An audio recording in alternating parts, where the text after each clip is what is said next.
Before we begin, here's how to earn continuing professional education credit for attending this session.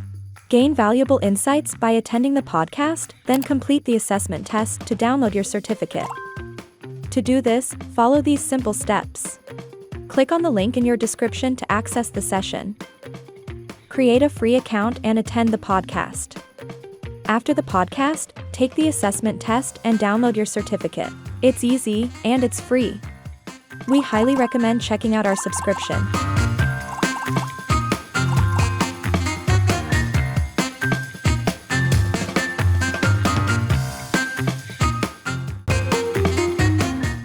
Really transformational thoughts. I would definitely love to know more about it. And as of course, all the listeners who are listening to this podcast. So we'll definitely tap into that. Now, you've made a strategic choice this year to focus exclusively on professional services firms. So what drove that decision? I think number one, I saw after 5 years of executive coaching, I saw some incredible results with my professional services clients. So typical results would be that these CEOs would be reclaiming anywhere from 10 to 20 hours per week back into their schedule as a result of this work. I was seeing improved team productivity and improved team engagement. People are just more excited to work with this leader inside their own company. And I also saw some significant revenue increases as a result of this work, sometimes being anywhere from 2x the size of the business all the way up to 5x the size of the business. And just seeing that pattern over and over across these professional services firms just say, hey, there's a lot more here. So now our focus is on accounting firms. We also do tax and wealth management. Our focus is in accounting firm. And we see that the profession is transforming as well. Yeah.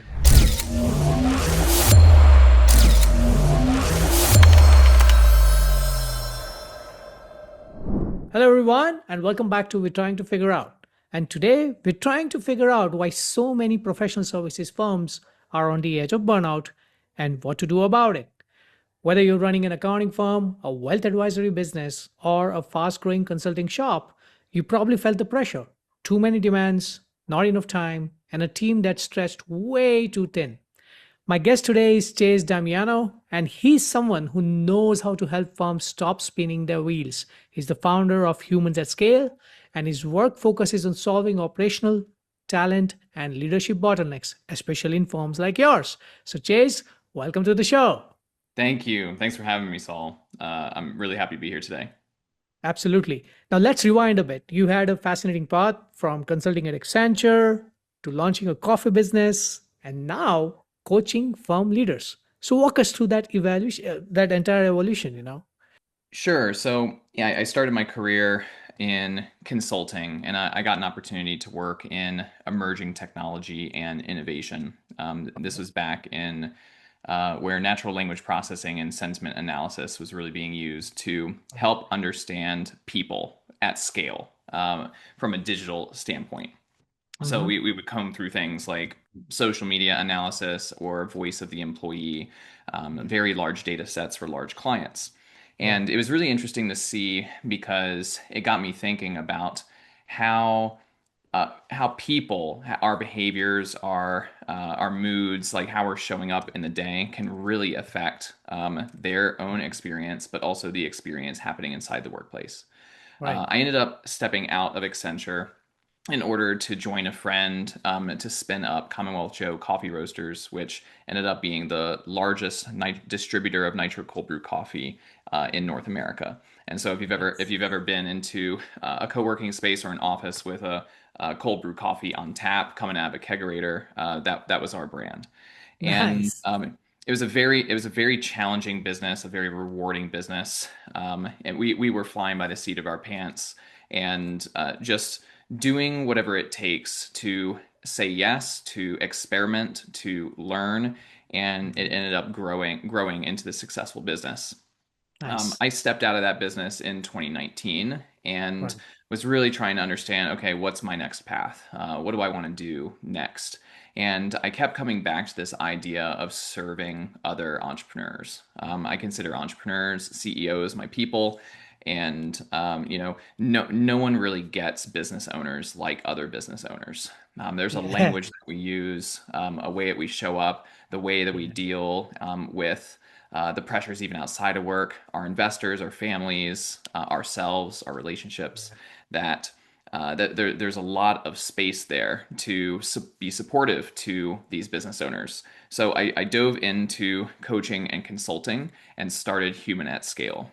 For the first Mhm. 5 years of Human at Scale, I was a solopreneur and typically working with early stage companies, whether it's a startup or a more mature business, and really focusing on leadership development, management best practices, and operational excellence. Almost coming in as this pseudo fractional COO to most of these companies. And at the beginning of this year, I pivoted and I went all in on accounting firms and tax and wealth management. And I'm really Nice. excited to do it. Great, great. Well, we'll definitely talk on that in a while. But you mentioned 2019 is when you made the shift. Uh, a very interesting time for you to be making that shift, because then I guess you had COVID coming in. So was COVID actually a challenge, or was that a boon for you? So, COVID, I was honored that COVID was a boon for me and my business. A lot of Nice. CEOs at the time were trying to just understand and figure out, okay, what do I need to do in this time? How do I Yeah. show up for my people? How do I show up for my clients? And I was able to bring in a handful of clients and then create that stability within their businesses so that instead of being overly reactive to the situations that were unfolding, it's like, okay, let's make a strategy, let's build a plan, and let's execute on that plan together. Nice, nice. Now I got to ask you, um, what did you learn from running a coffee company that still shows up in your consulting practice today? I would say I had three really big learnings from Yeah, this, and yeah. the ones I just continuously go back to. The first one being lifestyle design. So I'm a big believer that each of us as individuals has a lot more agency than we give ourselves credit for. And it doesn't matter if you are an entrepreneur and business owner. It doesn't matter if you're a CPA or accountant or bookkeeper inside of a firm. Like we have so much agency and so much autonomy to make decisions around our own lives. Right. And so having that and being able to create that and really see what the upper bound of that is something that I've kept with me from the coffee company, but it's also something that I encourage all of my clients to consider in the same. It's like, okay, what kind of life do you actually want to live at the end of the day? Yeah. The second is around building operating systems within Right. businesses. Yeah. And I had to learn this one the hard way, where Mhm. because as serving on the board as well as a chief operating officer and relatively young in a brand new leadership role with very little leadership experience at the time while going through it, it was always throwing more hours at the problem. It was always tr- maybe not, and I'll share this vulnerably, like maybe I didn't treat people the best way all the time because I had only ever learned to lead by authority coming from consulting than I did actually and truly empowering people to deliver their best results. I had to learn that the hard way, so the idea came about that if we install what I call a business operating system to both create autonomy and empower people, have transparency and visibility across the organization, senior leaders can sort of step out of that quote unquote machinery and really learn to lead as opposed to really trying to manage outcomes and being more of a boss. They can really learn to lead and invest in their people. So that's something else I took away from the coffee company. And then the third and final thing is around leadership leverage. I think in fast growing businesses, senior leaders need to know how to fire themselves from their job every 6 to 12 months based on their growth rate. So just systematically looking at, okay, what responsibilities am I in charge of? And where do I need to get the business to go so I can fire myself from these jobs and step into a new job that the company needs me to do? And only I can do those jobs. And so, what are the other jobs that the rest of the company can do? So, I would say it'd be those three. Wow. Really transformational thoughts. I would definitely love to know more about it. And as of course, all the listeners who are listening to this podcast, So we'll definitely tap into that. Now, you've made a strategic choice this year to focus exclusively on professional services firms. So, what drove that decision? I think number one, I saw after 5 years of executive coaching, I saw some incredible results with my professional services clients. So typical results would be that these CEOs would be reclaiming anywhere from 10 to 20 hours per week back into their schedule as a result of this work.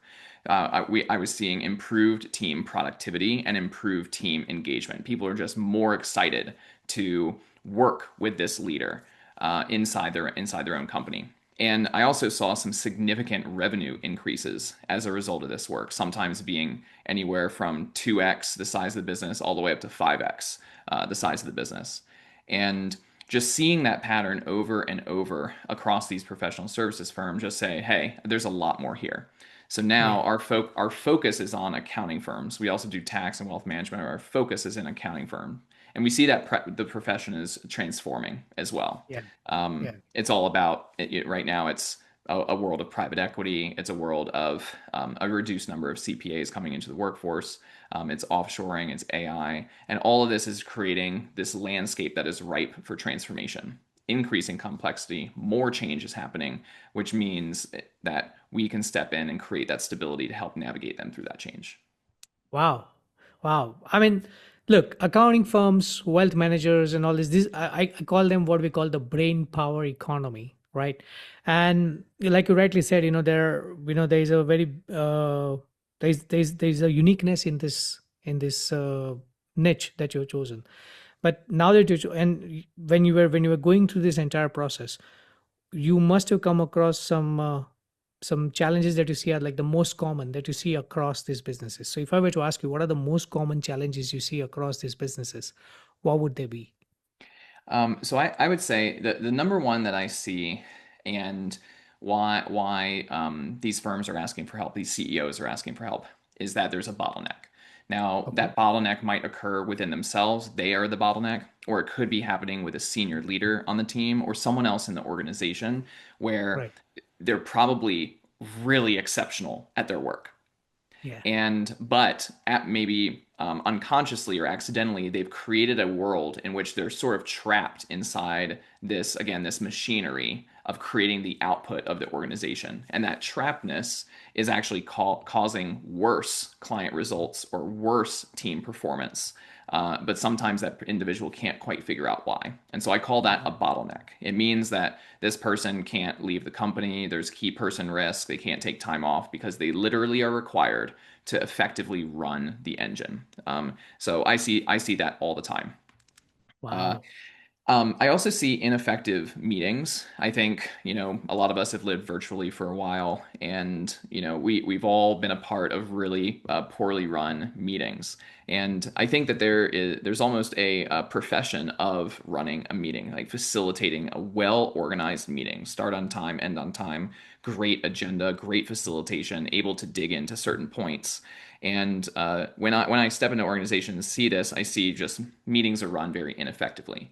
Yeah. And as CEOs or leaders, like we want to also have the connection. We want to have the community, like with our individuals. And I'm not saying it's all, we're doing all business, but how do you integrate all of these ideas so that your meeting is actually a testament and representation of your culture? Because if you think about it, it is this only one of the only synchronous interaction points that we have with other individuals, possibly the entire company, at some recurring cadence. So really nailing it and making people feel, wow, I'm connected to this bigger picture, I think all comes down to really great meeting facilitation. I also Oh, see low accountability as a problem. man. Yeah. Yeah. And this one's really hard to solve Yeah. because, okay, first of all, what is accountability? The way I think about it is like, hey, we do what we say. And if we can't do it, then we communicate otherwise. Yeah. And that's a really hard principle to teach. I always think about accountability is like you have to start with yourself. We have to do what we say. We have to communicate otherwise. We as CEOs, we're not exceptions. Uh, Yeah. and we're leading by example, and people will pick up on that example. Oftentimes we look at, I want to hold people accountable. Are we holding Yeah. ourselves accountable? I think that changes the conversation a bit. I also see some issues in strategic prioritization. So I call this shiny object syndrome, and teams or CEOs might be very well familiar with this one. The thinking pattern of us as CEOs is very high energy. We'll listen to a podcast like this one. We will we'll read a book. We'll talk to someone.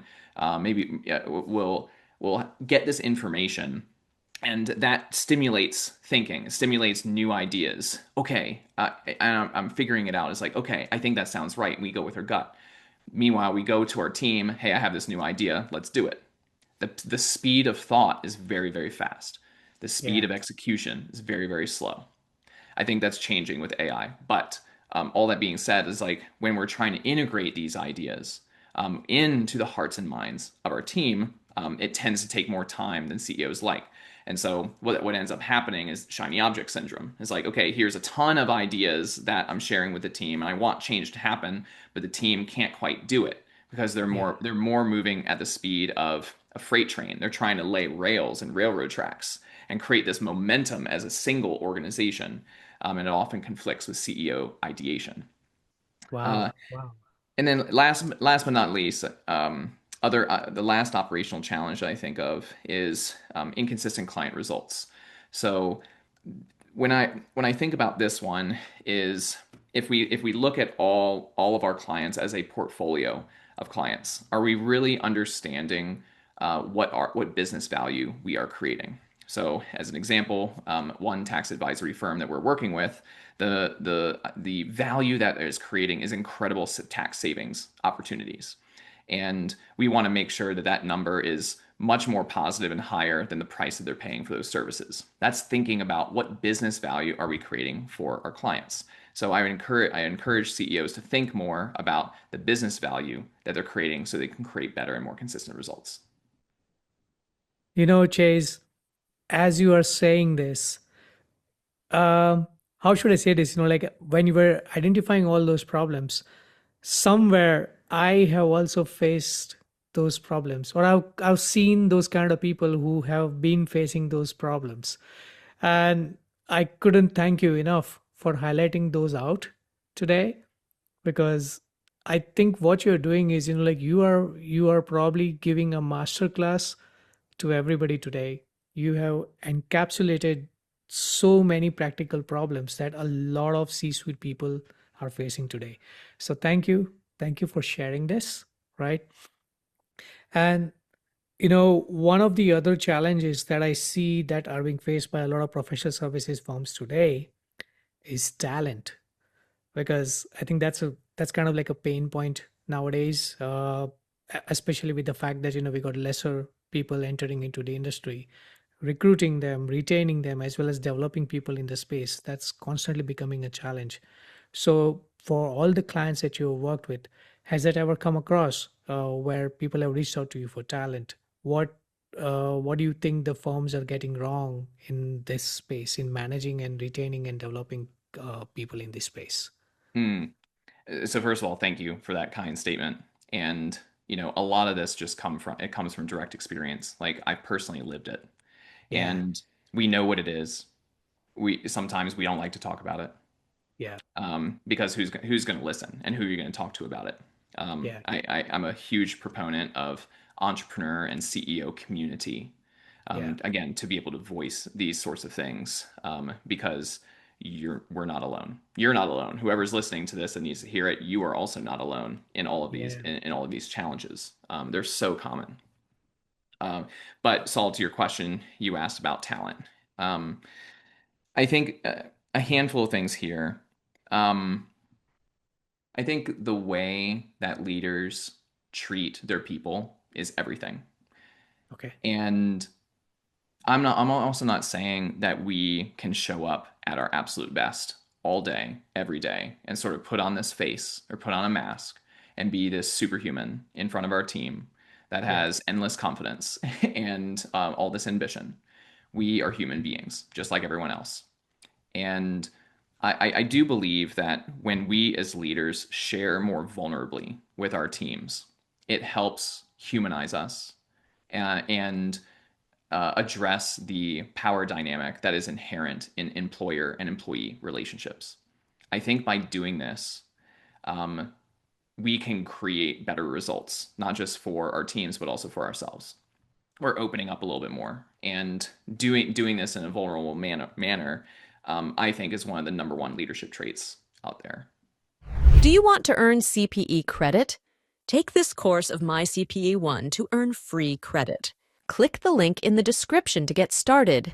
The shiny object syndrome that you spoke about, I am pretty certain a lot of firms are facing it. There's so much of activity happening, especially with the advent of AI.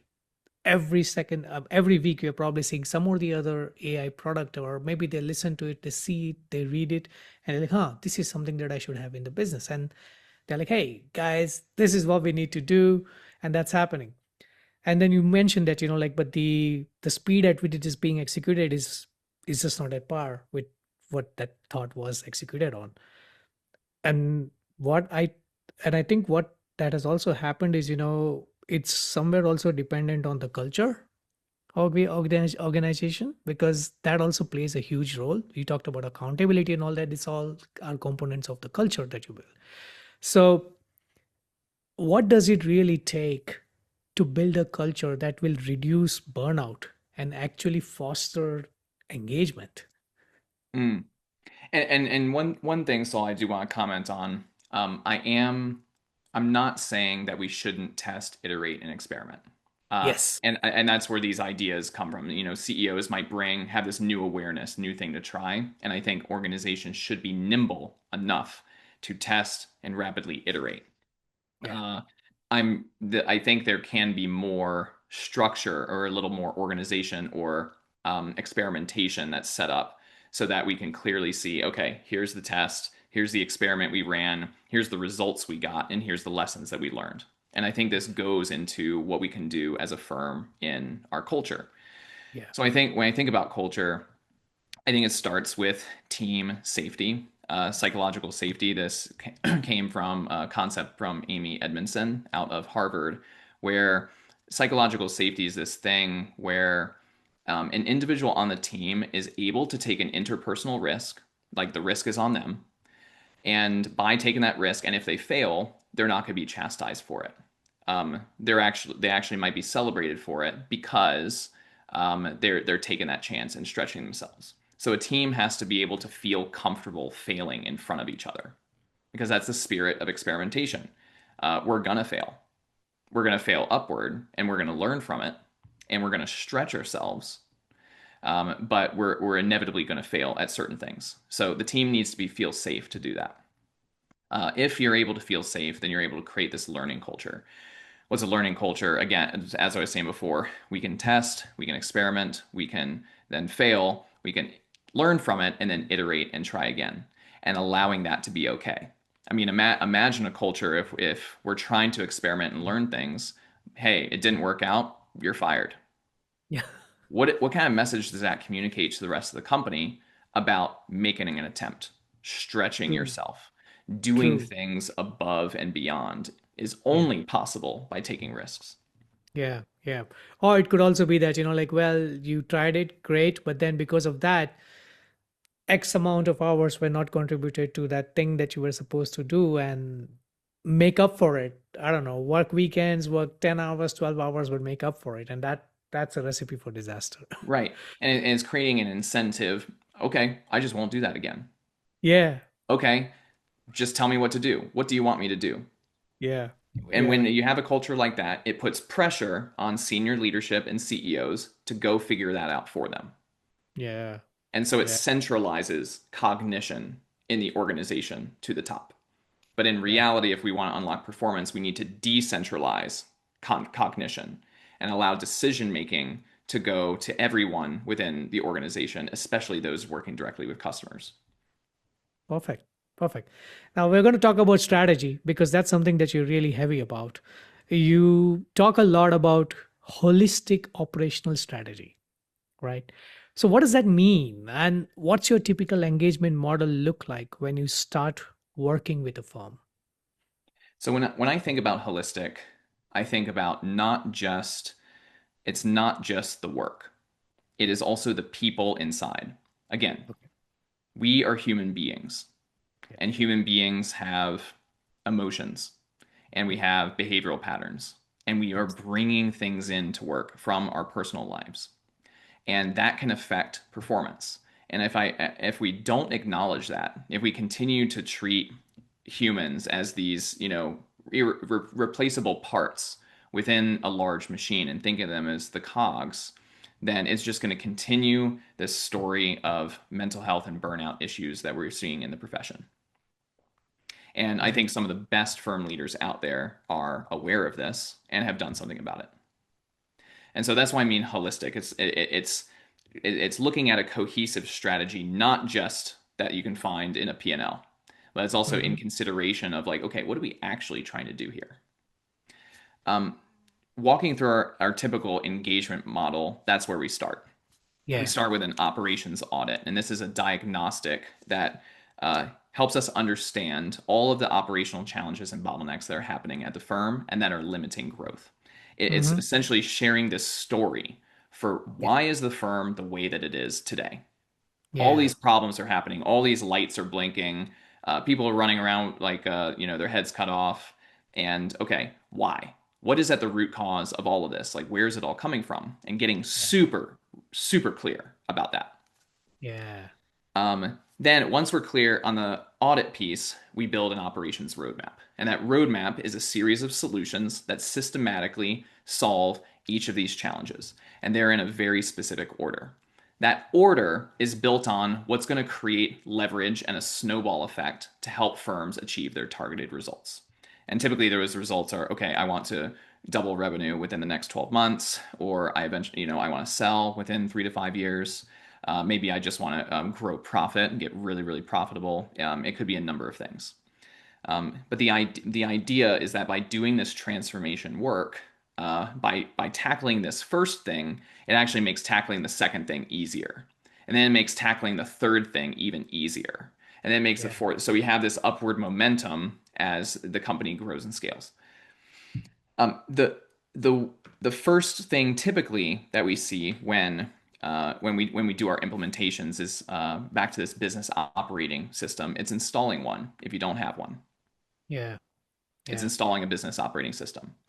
True. So it's best practices on things like team leadership, the culture. We find that it offers immediate value to CEOs. Yeah. It gives them information to help manage and lead the business. Yeah. Think in terms of like metrics, KPIs, clear roles and responsibilities, meeting rhythms, clear process, customer journey from sale all the way to delivery and retention. Nice. Nice. And then last but not least, once we have that installed, now we're all aware of the problems happening in the firm. We're aware of the roadmap. We're also aware of the measures that are telling us if we are successful or not. Now we Yeah. grow and iterate and we build. And so these are Nice. conducting a series of transformation projects, which can be anywhere from, hey, we need to transition client work off the CEO or a senior leader. We need to document and develop every SOP within the business, things like client onboarding to core delivery processes. We Wow. need to select a better tech stack, but most importantly, work on adopting that technology that we have. Yeah. Yeah. Maybe it's team training, maybe it's workflow management, capacity management and forecasting, even sales process and pipeline management. So it's a series of projects that exist to help get the firm the result that they need. Wow, wow, wow. Sounds like you've done it all. I'm imagining that, when you do the operational audit, when you go back, those are some one of the most difficult conversations to have with the clients, I guess, to let them know that this is what is happening. Sometimes.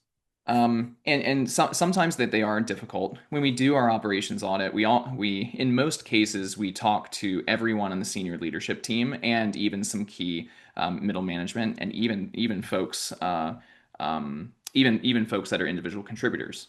And because we're Nice. trying to get this story, this understanding is like, why is the firm the way that it is? And Yeah. we've found that in our clients, they are radically excited to share it because we're solving problems that people might have had or experienced for years. And it's like, oh, I really wish we could have done these initiatives, but we didn't. Okay, why? Let's dig in and like better understand so we get this landscape of what's actually happening within this firm. Beautiful. Beautiful. I like it. I really love it.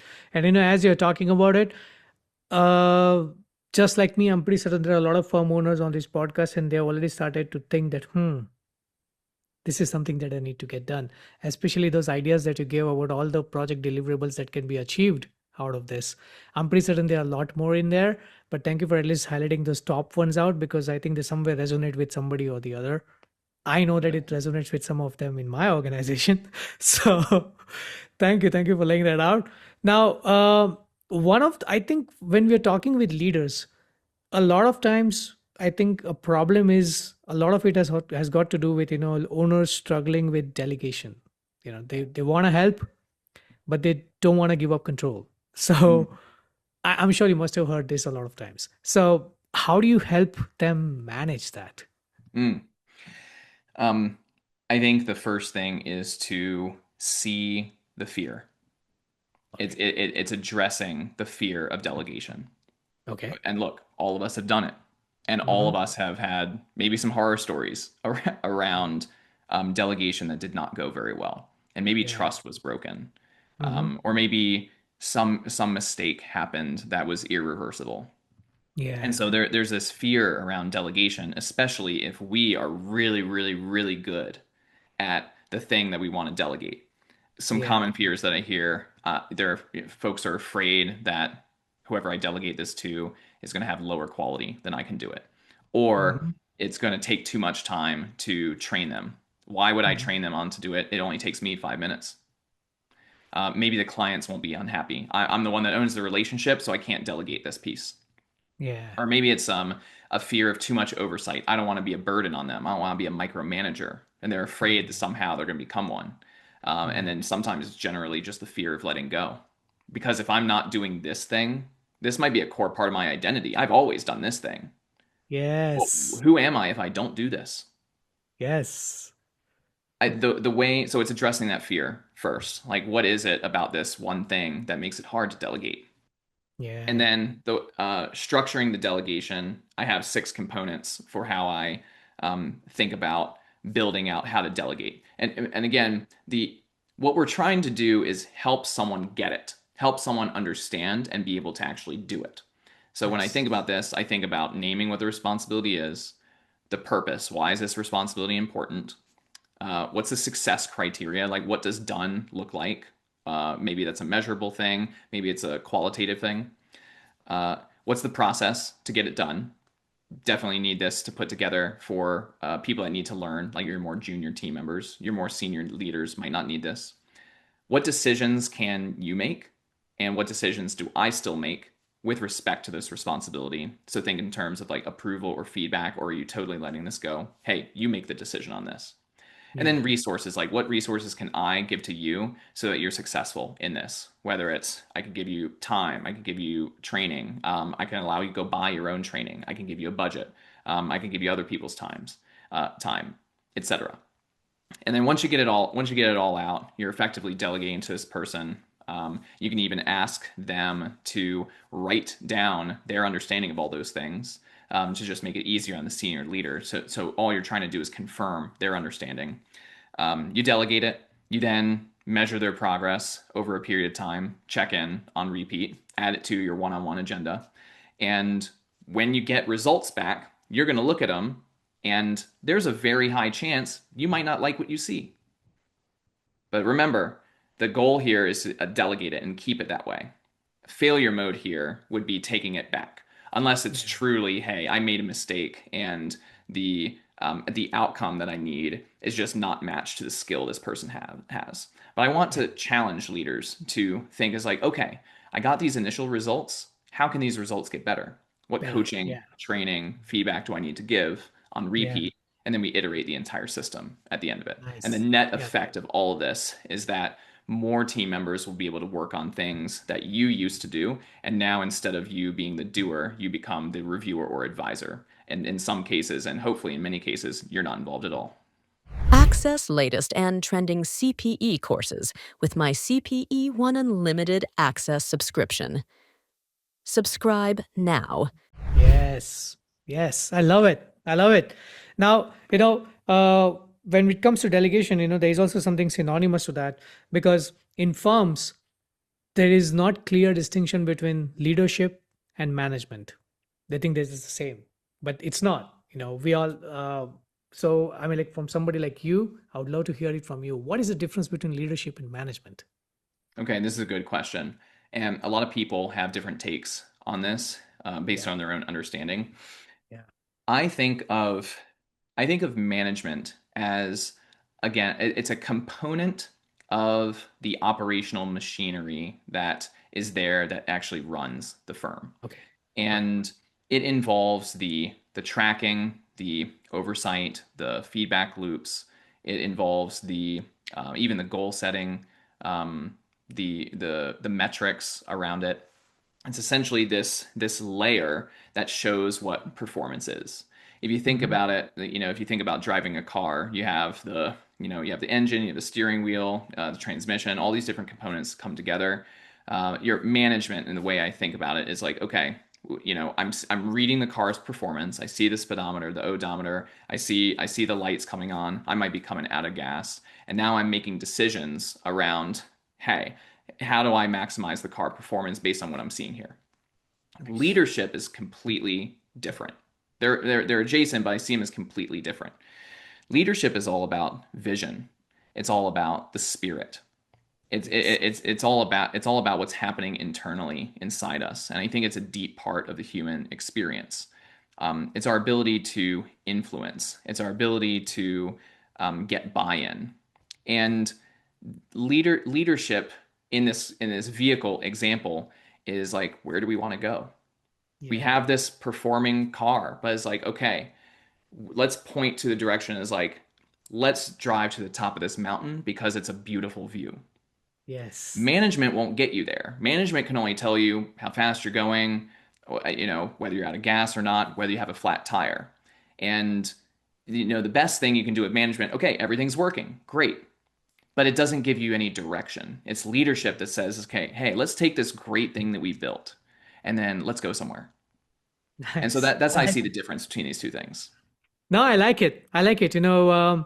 As you put it across as simple as it could, and it makes perfect sense, Chase. And it speaks volumes about your experience. So thank you so much for sharing that. Right now, before we wrap up, right? I'm going to be asking you a hard question. It's okay if you cannot come up with an answer now, but if you could instill one mindset shift into every firm owner's brain right now, what would it be?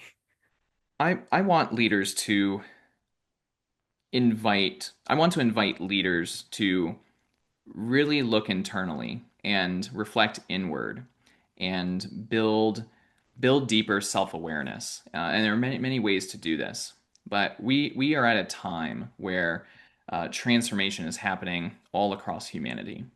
uh, Right. I believe that people are nervous. I think that there's worry, there's economic crises happening. The world is also politically changing, and the mindset shift is just around leadership. And by the way, everyone can be a leader. Yes. Leadership is not limited to a personality type. It's not limited, Myers Briggs, DISC, Big Five, any of that. I think leadership is something, a spirit within inside of us. And I just invite all leaders to bring that out more and name the things that are going on and build our empathy and our ability to relate with others in various situations, and like really understand not just, hey, here's what the team is going through right now, but here's what my clients are going through right now. Here's what all our families are going through. Here's what I'm going through. And just acknowledging that, I think, is going to just help shift the conversation. It's leadership at a greater level. Yeah. And as a more tactical example, I think if we're able to, leaders are able to really unlock that, then it allows us to shift away from active and more into passive. And here's what I mean by that is, again, in terms of removing operational bottlenecks, building better teams, better cultures and systems, I think we put a lot of pressure on ourselves to figure all that out. I think Yeah. that we take this extra level of responsibility because we're the business owner, like, and we're sort of taking care of a lot of families within our organization. I think if we take that responsibility and share these things with our team. Again, opening up more vulnerably and getting these issues, these challenges or feelings like out of our heads and bodies and onto paper so that we can collectively discuss as an organization. We're now shifting into something much more passive. Instead of I have to do it, we can say it must be done. Or Yeah. we can do this together. Yeah. I like it. Love it, in fact. Thank you. Thank you so much, Chase. Now, this has been an insightful conversation. Now, all the listeners who are listening in, where can they learn more about humans at scale or reach out if they want help? Sure. So follow me on LinkedIn, connect with me, message me. I post about operational strategy and content on the regular. So let's hang out on LinkedIn. And if you're interested in hearing more about our work, you can visit humanatscale.com. And I would love to have a conversation with you.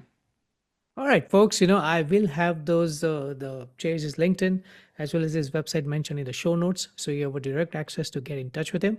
And with that, Chase, we are coming towards the end of this podcast. So it's been a pleasure to have you. Thank you so much for being Yeah, there. thank you so much for such great questions, Saul. I appreciate you. Absolutely. And folks, remember that burnout isn't a personal issue, it's an operational one. And leadership isn't about being the busiest, it's about building systems that let your team win. So, with that, I want to conclude this podcast. Thank you so much. If you're stuck in the weeds, whether it's with the people's processes or just plain old chaos, it might be time to zoom out and get strategic. Until next time, take care and keep innovating in everything that you do. Cheers. Access latest and trending CPE courses with my CPE One Unlimited Access subscription. Subscribe now